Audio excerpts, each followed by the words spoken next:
क्या कहेंगे किस मुद्दे को लेकर आप लोग को कल बीपीएससी का नोटिस है वो जारी किया गया?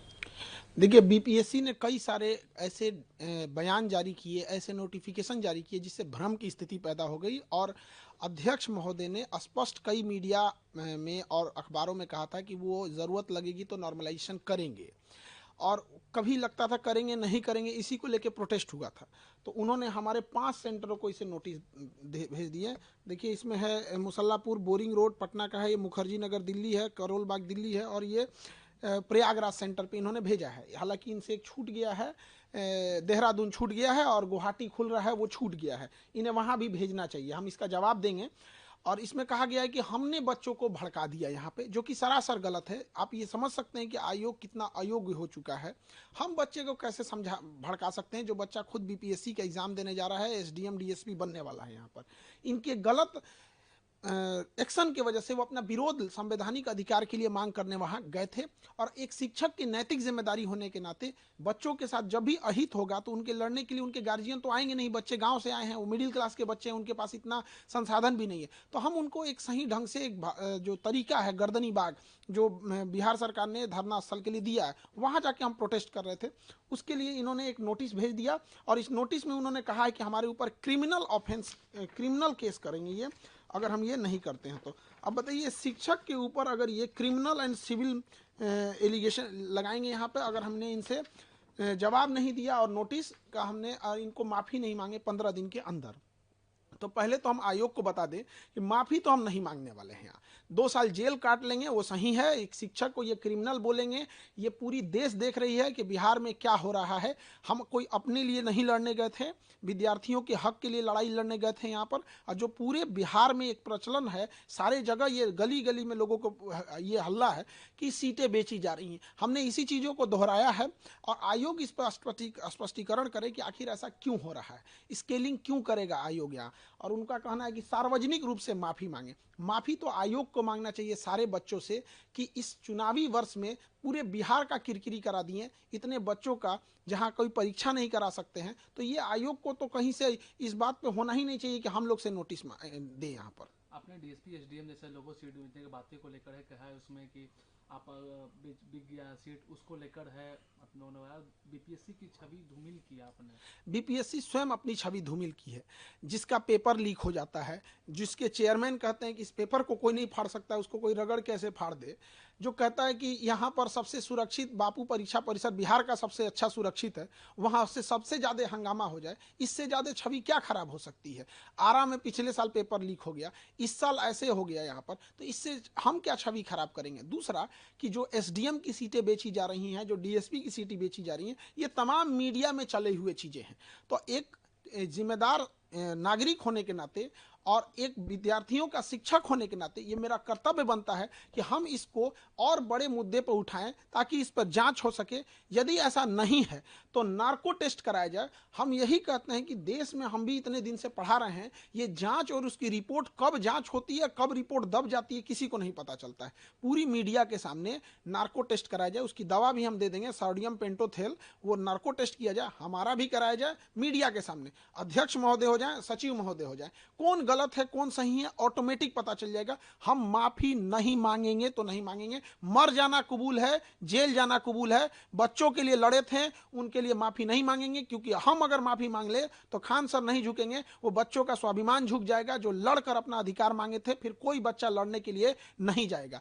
रही बात बच्चों के री एग्जाम की, अगर आयोग बच्चों के हित को ध्यान रखते हुए री एग्जाम कंडक्ट करा देता है, दोबारा बोलते हैं री एग्जाम बीपीएससी कंडक्ट करा लेता है, तो उसके लिए बीपीएससी जो कहेगा वो हम कर लेंगे। बच्चों के हित में ध्यान रखते के लिए जो सजा है वो हम कबूल कर लेंगे, चाहे आयोग कुछ भी कहे, लेकिन ऐसे तो माफी नहीं मांगेंगे। आगे अब खान सर क्या करेंगे अब आगे? इस नोटिस का जवाब देंगे और एक बीपीएससी को भी नोटिस भेजेंगे कि आपने पूरे विद्यार्थियों को 5 लाख स्टूडेंट को मेंटल ट्रोमा में रखें।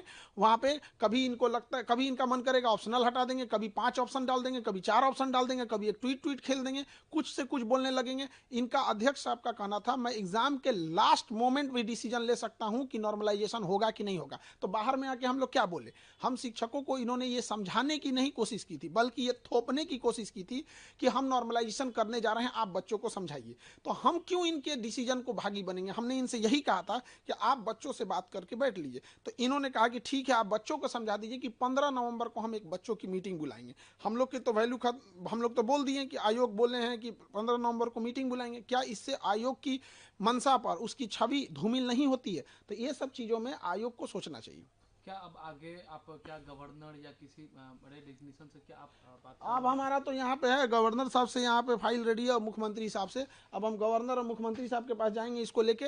और हाईकोर्ट में हम बहुत पहले जा चुके हैं, हाईकोर्ट में पिटीशन लगा दिए थे हम 16 दिसंबर को ही। अब इत्तेफाक से क्या कहिएगा, उस समय छुट्टी हो गया था, तो ये 16 दिसंबर 2024 को परीक्षा के 3 दिन बाद ही हमने मतलब बिना किसी को बताए हमने लगा दिया वहाँ पर। लेकिन ये कहिए कि बच्चों की या किसके कहिए कि हाईकोर्ट छुट्टी पे चली गई।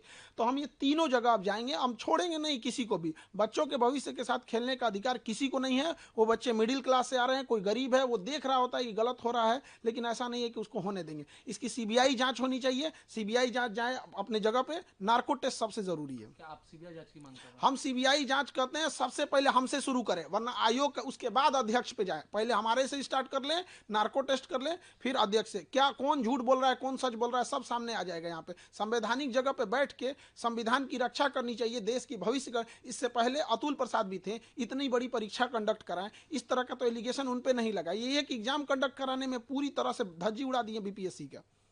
क्या अब आगे, क्योंकि ये भी कहा जा रहा है क्योंकि छात्र जो लोग धरने स्थल पर बैठे थे, अभी कहें कि बिहार का धरना देने का जगह धरना स्थल है, तो धरना स्थल से कहीं गांधी मैदान कुछ नेता लेकर आरोप ये लगा कि छात्र को है वो कमजोर करने की कोशिश की। इस आंदोलन को कुछ शिक्षक लोगों ने किया, कुछ नेता लोगों ने किया, आरोप तो ये भी लगे। देखिए, आरोप जो लगाया जा रहा है, बच्चों की समस्या समझिए। एक बच्चे के साथ अन्याय हुआ है, उसका पटना में कोई नहीं है, तो कोई भी उसके ऊपर हाथ सलाह देता है तो उसको लगता है कि मेरा अपना है। ये कुछ शिक्षक जैसे कोई बीपीएससी नहीं पढ़ाते हैं, तो वो भी वहाँ अगर हैं तो बच्चों को लगता है ना कि भाई मेरा मोरल सपोर्ट मिल रहा है, वो उसे भगाएगा तो नहीं। अगर कोई राजनेता आ रहा है तो उसे वो भगाएगा तो नहीं। और ये राजनीतिकरण क्यों हुआ है? माननीय मुख्यमंत्री इसमें हस्तक्षेप नहीं किए। यदि वो 2 दिन 4 दिन के अंदर, 1 हफ्ते के अंदर हस्तक्षेप कर लेते तो किसी को राजनीतिकरण नहीं होने देता। हमें या किसी विद्यार्थी को ये अधिकार थोड़ी है कि उनके धरना स्थल पे कोई अगर राजनेता आता है तो उसे वो भगा देंगे यहाँ पर। या कोई शिक्षक भले बीपीएससी को नहीं पढ़ा रहा है, बीपीएससी नहीं जानते, तो वो भी अगर वहाँ बैठे हैं तो बच्चों को क्या है, वो तो वहाँ उनको रहने ही देंगे। उनको लगता है कि भाई कोई भी हमारा साथ दे रहा है। तो अगर इसमें राजनीतिकरण हुआ है, जो कि नहीं होना चाहिए, तो उसके लिए भी जिम्मेदार सरकार है। अगर ये त्वरित एक्शन लेते तो ये नौबत ही नहीं आती। उसी धरना स्थल से 2 दिसंबर से लेकर 4 दिसंबर के बीच में 1 हफ्ते तक, वो शुरुआती दिसंबर पे एनसीएल के मामला था, मुख्यमंत्री साहब ने हस्तक्षेप किया, हो गया। 6 दिसंबर को नॉर्मलाइजेशन खत्म था, हो गया। यहां भी हस्तक्षेप करते तो नहीं होता। ये चुनावी वर्ष है, मुख्यमंत्री साहब को भी सोचना चाहिए कि बच्चों के भविष्य में सोचेंगे तो बच्चे भी अच्छा करेंगे। लेकिन बीपीएससी तो ऑटोनोमस बॉडी है, तो इस पर फिर हस्तक्षेप। ये कहने के लिए सारी चीजें होती हैं। मतलब ऑटोनोमस क्या होता है? नहीं, एक होता है कि किसी को समझाने के लिए कुछ भी कह दीजिए, ऑटोनोमस होता है। एक बार डिप्टी सीएम साहब कहते हैं यदि धांधली होगी तो मैं 2 मिनट में परीक्षा कैंसिल करा सकता हूँ। तो फिर ये बताइए कि फिर वो ऑटोनोमस कैसे हुआ? अब कई बयान आता है कि जिसमें वो कहा जाता है कि जांच हो रही है, जांच होगी, अगर गड़बड़ पाया जाएगा तो दोबारा परीक्षा होगी। ये बात तो अगर बीपीएससी ऑटोनोमस है तो बताइए कि ये बात उन्हें बोलना चाहिए, फिर मिनिस्टर लोग कैसे बोल रहे हैं? क्या अब खान सर जवाब क्या देंगे? अभी हाईकोर्ट जाएंगे हम लोग, गवर्नर सर के पास जाएंगे, सीएम सर के पास मिलेंगे। मेनली अभी हाईकोर्ट पे भरोसा है, हाईकोर्ट को ही इस पे एक्शन लेना चाहिए यहाँ पे। और सरकार से विनम्र निवेदन करते हैं कि बीपीएससी जो है, इसमें कुछ ऐसे लोग हैं जो चुनावी वर्ष में जानबूझकर प्लांटेड किए गए हैं सरकार की छवि खराब करने के लिए। इनकी सीबीआई जांच होनी चाहिए और अध्यक्ष महोदय को पद से हटाना चाहिए। न्यूज नेशन अब व्हाट्सएप पर। खबरों के ताजा अपडेट के लिए न्यूज नेशन के इस क्यूआर कोड को स्कैन करें।